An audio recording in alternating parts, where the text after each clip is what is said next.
வழி கொள்ளையர்கள் போல் பாஜக ஆட்சியாளர்கள் வரி கொள்ளையர்கள் என்று மார்க்சிஸ்ட் கம்யூனிஸ்ட் கட்சியின் மாநில செயலாளர் சண்முகம் விமர்சித்துள்ளார். தூத்துக்குடி மாவட்டம் கோவில்பட்டியில் மார்க்சிஸ்ட் கம்யூனிஸ்ட் கட்சி கூட்டம் நடைபெற்றது.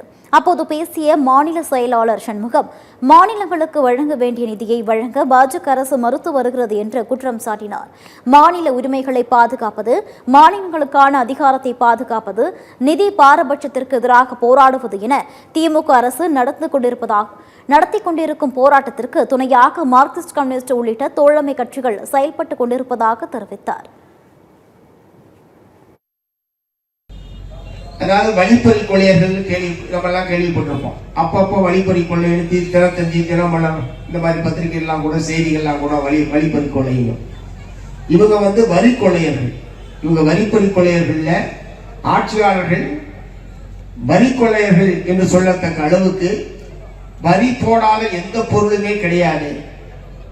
அதுவும் அபரிமிதமான ஒரு வரியை போட்டு மக்களை, வியாபாரிகளை அல்லது சிறு குறு உற்பத்தியாளர்களை ஒரு கடுமையான பாதிப்புக்கு உள்ளாக்கிய ஒரு அரசாங்கமாகத்தான் பிஜேபி அரசாங்கம் இவ்வளவு காலமும் இருந்து வந்திருக்கிறது.